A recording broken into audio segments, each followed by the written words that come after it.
Hi friends, welcome to ಅಡುಗೆ ಮನೆ ಸಂಭ್ರಮ. ನಾನಿವತ್ತು ತುಂಬಾ ಸಿಂಪಲ್ಲಾಗಿ ಮಾಡುವಂತಹ ಎಣ್ಣೆ ಟೊಮಾಟೊ ಚಟ್ನಿನ ಹೇಗೆ ಮಾಡೋದು ಅಂತ ನಿಮಗೆ ತೋರಿಸ್ತಾ ಇದ್ದೀನಿ. ಈ ಚಟ್ನಿ ಬಿಸಿ ಅನ್ನಕ್ಕೆ, ಮುದ್ದೆಗೆ, ಹಾಗೆ ಚಪಾತಿಗೆ, ದೋಸೆಗೆ ತುಂಬಾ ಚೆನ್ನಾಗಿರುತ್ತೆ, ತುಂಬಾ ಟೇಸ್ಟಿಯಾಗಿರುತ್ತೆ. ಡೆಫಿನೆಟ್ಲಿ ಎಲ್ಲರೂ ಒಂದ್ಸಲ ಟ್ರೈ ಮಾಡಿ. ಇದಕ್ಕೆ ಬೇಕಾಗಿರೋಂಥ ಇಂಗ್ರೀಡಿಯೆಂಟ್ಸ್ನ ಪಟ್ಟಂತ ನೋಡ್ಕೊಂಡು ಬರೋಣ ಬನ್ನಿ. ಮೊದಲಿಗೆ ಇಲ್ಲಿ ನಾನು 3-4 ಟೊಮ್ಯಾಟೋನ ಚಿಕ್ಕದಾಗಿ ಕಟ್ ಮಾಡಿಬಿಟ್ಟು ಇಟ್ಕೊಂಡಿದ್ದೀನಿ. ಹಾಗೆ ರುಚಿಗೆ ತಕ್ಕಷ್ಟು ಉಪ್ಪನ್ನು ತೊಗೊಂಡಿದ್ದೀನಿ. ಹಾಗೆ ಒಗ್ಗರಣೆಗೆ ಎಣ್ಣೆನ ತೊಗೊಂಡಿದ್ದೀನಿ. ಹಾಗೆ 1 ಟೇಬಲ್ ಸ್ಪೂನಷ್ಟು ಜೀರಿಗೆನ ತೊಗೊಂಡಿದ್ದೀನಿ. 2 ಬೆಳ್ಳುಳ್ಳಿನ ಬಿಡಿಸ್ಬಿಟ್ಟು ಇಟ್ಕೊಂಡಿದ್ದೀನಿ. ಹಾಗೆ 10 ಹಸಿಮೆಣಸಿನ್ಕಾಯಿನ ತೊಗೊಂಡಿದ್ದೀನಿ ಫ್ರೆಂಡ್ಸ್. ಇಷ್ಟೇ ಫ್ರೆಂಡ್ಸ್ ಇದಕ್ಕೆ ಬೇಕಾಗಿರೋಂಥ ಇಂಗ್ರೀಡಿಯೆಂಟ್ಸು. ಮೊದಲಿಗೆ ಇಲ್ಲಿ ಗ್ಯಾಸ್ನ ಆನ್ ಮಾಡಿಕೊಂಡು ಒಂದು ಬಾಣಲಿನ ಇಟ್ಕೊಂಡು ಅದಕ್ಕೆ 3-4 ಟೇಬಲ್ ಸ್ಪೂನ್ ಅಂದರೆ ನಾನೇನು ಎಣ್ಣೆ ತೊಗೊಂಡಿದ್ದಲ್ಲ ಅದಷ್ಟನ್ನು ನಾನಿಲ್ಲಿ ಹಾಕ್ಕೊಂಡಿದ್ದೀನಿ. ಹಾಕ್ಕೊಂಡು ಅದಕ್ಕೆ ಹಸಿಮೆಣಸಿನ್ಕಾಯಿನ ಹಾಕ್ಕೊಂಡು ಲೈಟಾಗಿ ಲೋ ಫ್ಲೇಮಲ್ಲಿ ಇಟ್ಕೊಂಡು ಲೈಟಾಗಿ ಕಲರ್ ಚೇಂಜ್ ಆಗೋ ತನಕ ಡ್ರೈ ಮಾಡ್ಕೊತಾ ಇದ್ದೀನಿ.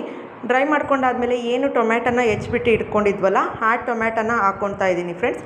ಹಾಕ್ಕೊಂಡು ಲೈಟಾಗಿ ಎಣ್ಣೆಯಲ್ಲಿ ಮಿಕ್ಸ್ ಮಾಡ್ಕೊಳ್ಳೋಣ.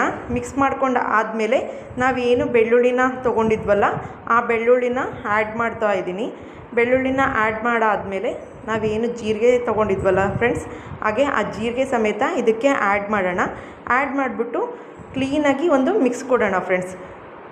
ಸೊ ನಾವು ಮೇನ್ ಇದರಲ್ಲಿ ನಾವು ಎಲ್ಲದನ್ನು ಯಾವ ರೀತಿ ನೀಟಾಗಿ ಕ್ಲೀನಾಗಿ ಬಾಡಿಸ್ಕೊಳ್ತೀವಿ ಅನ್ನೋದ್ರ ಮೇಲೆ ಈ ಟೇಸ್ಟು ಡಿಪೆಂಡ್ ಆಗಿರುತ್ತೆ. ಸೊ ಈ ಚಟ್ನಿನ ನಾನು ನಮ್ಮ ಅಕ್ಕನಿಂದ ಕಲ್ತಿರೋದು. ಸೊ ಅವಳು ನಮ್ಮ ಮನೆಗೆ ಬಂದಿದ್ಲು, ಹಾಗಾಗಿ ಅವಳ ಕೈಯಿಂದನೇ ನಾನು ಈ ಚಟ್ನಿನ ಮಾಡಿಸ್ತಾ ಇದ್ದೀನಿ. ತುಂಬ ಚೆನ್ನಾಗಿರುತ್ತೆ, ತುಂಬ ಟೇಸ್ಟಿಯಾಗಿರುತ್ತೆ. ನನಗಂತೂ ತುಂಬಾ ಇಷ್ಟ. ಬ್ಯಾಚುಲರ್ಸ್ ಅಂತೂ ತುಂಬ ಕ್ವಿಕ್ಕಾಗಿ ಮಾಡ್ಕೊಂಡು ತಿನ್ಬೋದು. ಸೊ ಎಲ್ಲಿಗಾದರೂ ಹೋಗಿರ್ತೀವಿ, ಸಡನ್ನಾಗಿ ಸಾಂಬಾರು ಮಾಡೋಕ್ಕಾಗಲ್ಲ, ಈ ರೀತಿ ಚಟ್ನಿ ಮಾಡಿಕೊಂಡು ಮುದ್ದೆ ಅಥವಾ ರೈಸಿಗೆ ತಿಂದರೆ ತುಂಬಾ ಚೆನ್ನಾಗಿರುತ್ತೆ. ಒಂದ್ಸಲ ಎಲ್ಲರೂ ಡೆಫಿನೆಟ್ಲಿ ಟ್ರೈ ಮಾಡಿ ಫ್ರೆಂಡ್ಸ್. ನೋಡಿ ಫ್ರೆಂಡ್ಸ್, ಈಗ ಏನಿಲ್ಲ ಅಂದರೂ ಇದನ್ನು ಲೋ ಫ್ಲೇಮಲ್ಲಿ ಇಟ್ಕೊಂಡು ನಾನು 15-20 ನಿಮಿಷ ತನಕ ಬಾಡಿಸ್ಕೊಂಡಿದ್ದೀನಿ. ಸೊ ಲೈಟಾಗಿ ಲೋ ಫ್ಲೇಮಲ್ಲಿ ಇಟ್ಕೊಂಡು ಕ್ಲೀನಾಗಿ ಬಾಡಿಸ್ಕೋಬೇಕು. ಇದರಲ್ಲಿ ಮೇಯ್ನು ಟೊಮ್ಯಾಟೊ, ಹಸಿಮೆಣಸಿನ್ಕಾಯಿ ಹಾಗೆ ಬೆಳ್ಳುಳ್ಳಿ, ಜೀರಿಗೆ ಎಷ್ಟು ಕ್ಲೀನಾಗಿ ಬಾಡುತ್ತೋ ಅಷ್ಟು ಚೆನ್ನಾಗಿ ಬರುತ್ತೆ. ಸೊ ನಾನು ಇನ್ನೂ ಯಾವ ರೀತಿ ಬಾಡಿಸ್ಕೊತೀನಿ ಅಂತ ಅಂದ್ಬಿಟ್ಟು ಫೈನಲ್ ಟಚ್ಗಳು ಕೂಡ ತೋರಿಸ್ತೀನಿ. ವೀಡಿಯೋನ ಸ್ಕಿಪ್ ಮಾಡ್ದಲೇ ನೋಡಿ ಫ್ರೆಂಡ್ಸ್. ನಾನು ಈ ಚಟ್ನಿನ 1 ಟೈಮ್ ಅಷ್ಟೇ ಅವಳ ಹತ್ರ ಮಾಡಿಸ್ಕೊಂಡು ತಿಂದಿದ್ದು. ಅವ್ರ ಊರಿಗೆ ಹೋದಾಗ ಸಡನ್ನಾಗಿ ಅವಳು ಮಾಡಿಕೊಟ್ಟಿದ್ಲು. ನನಗೆ ಅವಾಗಿಂದ ತುಂಬಾ ಇಷ್ಟ ಆಗಿಬಿಡ್ತು. ಸೊ ಹಾಗಾಗಿ ನಾನು ಒಂದು ಸಲ ಟ್ರೈ ಮಾಡಬೇಕು ಅಂತ ಅವಳು ಹೇಗೋ ಮನೆಗೆ ಬಂದಿದ್ಲು, ಅವಳ ಹತ್ರನೇ ಟ್ರೈ ಮಾಡಿಸ್ಬಿಡೋಣ ಅಂತ ಮಾಡಿಸ್ತಾ ಇದ್ದೀನಿ. ಸೊ ಫೈನಲಿ ನಾನಿವಾಗ ಗ್ಯಾಸ್ನ ಆಫ್ ಮಾಡ್ಕೊಂಡಿದ್ದೀನಿ. ನೋಡಿ ಫ್ರೆಂಡ್ಸ್, ಈ ರೀತಿ ಬಾಡಿಸ್ಕೊಂಡಿದ್ದೀನಿ. ಸೊ ಈ ರೀತಿಯೇ ಬಾಡಬೇಕು, ಆಗಿದ್ರೆ ಮಾತ್ರ ಅದು ಹಸಿ ಸ್ಮೆಲ್ಲೆಲ್ಲ ಹೋಗ್ಬಿಟ್ಟು ಟೇಸ್ಟು ತುಂಬ ಚೆನ್ನಾಗಿ ಬರುತ್ತೆ. ಸೊ ಈಗ ಇದನ್ನು ಆರಕ್ಕೆ ಬಿಡೋಣ, ಏನು ಒಂದು 10 ಮಿನಿಟ್ಸ್ ಅಷ್ಟೊತ್ತಿಗೆ.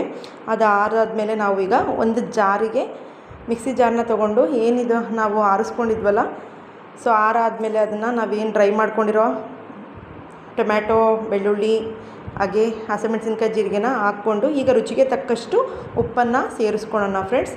ಸೇರಿಸ್ಕೊಂಡು ನೀರು ಹಾಕ್ಲಿಲ್ದಂಗೆ ಇದನ್ನು ಮಿಕ್ಸಿ ಮಾಡ್ಕೊಬರೋಣ. ಇದಕ್ಕೆ ಯಾವುದೇ ರೀತಿಯಾದಂಥ ನೀರನ್ನು ಹಾಕಬಾರ್ದು. ಸೊ ನೋಡಿ ಫ್ರೆಂಡ್ಸ್, ನಾನಿಲ್ಲಿ ಮಿಕ್ಸಿ ಬಂದಿದ್ದೀನಿ. ಸೊ ಈಗ ಇದು ರೆಡಿಯಾಗಿದೆ. ಎಣ್ಣೆ ಟೊಮ್ಯಾಟೊ ಚಟ್ನಿ ತುಂಬಾ ಟೇಸ್ಟಿಯಾಗಿರುತ್ತೆ, ತುಂಬಾ ಈಸಿಯಾಗಿ. ಸೊ ನಾನಿಲ್ಲಿ ಚಪಾತಿಗೆ ಟ್ರೈ ಮಾಡ್ತಾಯಿದ್ದೀನಿ. ಚಪಾತಿಗಂತೂ ತುಂಬಾ ಚೆನ್ನಾಗಿತ್ತು. ನಾನು ತಿಂದಿದ್ದು ಒಂದಲ್ಲ ಅಂತ 2 ಚಪಾತಿ ಇನ್ನೂ ಎಕ್ಸ್ಟ್ರಾನೇ ತಿಂದೆ. ತುಂಬ ಚೆನ್ನಾಗಿತ್ತು ಫ್ರೆಂಡ್ಸ್. ಒಂದು ಸಲ ಟ್ರೈ ಮಾಡಿ. Thank you for watching. Bye.